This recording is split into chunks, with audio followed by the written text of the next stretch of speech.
दिनांक 2 मे रोजी राहुरी तालुक्यातील वांबुरी येथील सुलोचना देशमाने या वयोवृद्ध महिलेच्या घरातील 2.5 तोळ्यांचे सोन्याचे गंठण त्यांचा भाचा व त्याच्या पत्नीने चोरून नेले. मात्र राहुरी पोलीस पथकाने त्या पती पत्नीला नेवासा फाटा येथे सापळा लावून पकडले आणि गजाआड केले. सुलोचना पांडुरंग देशमाने वय 76 वर्ष या राहुरी तालुक्यातील वांबुरी येथील पाची महादेव वस्ती येथे राहतात. दिनांक 2 मे 2026 रोजी सकाळच्या सुमारास सुलोचना देशमाने ह्या घरात एकट्याच असताना तेथे त्यांचा उल्हासनगर येथील भाचा आरोपी प्रकाश ढवळे व त्याची पत्नी कल्पना ढवळे हे तेथे आली. रात्री 8:30 वाजता सुलोचना देशमाने यांनी घरातील लोखंडी कपाटात ठेवलेले सोन्याचे दागिने पाहिले व त्यानंतर घराला बाहेरून कुलूप लावून चावी उशीखाली ठेवली आणि सर्वजण घराबाहेरील अंगणात झोपी गेले. त्यानंतर दिनांक 3 मे 2026 रोजी सकाळी सुलोचना देशमाने यांचा भाचा व त्याची पत्नी निघून गेले.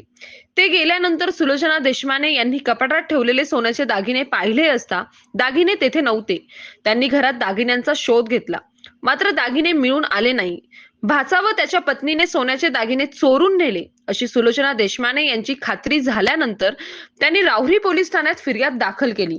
त्या फिर्यादीवरून त्यांचा भाचा आरोपी प्रकाश पंढरीनाथ ढवळे व कल्पना प्रकाश ढवळे दोघे राहणार उल्हासनगर ठाणे या पती पत्नीवर चोरीचा गुन्हा दाखल करण्यात आला.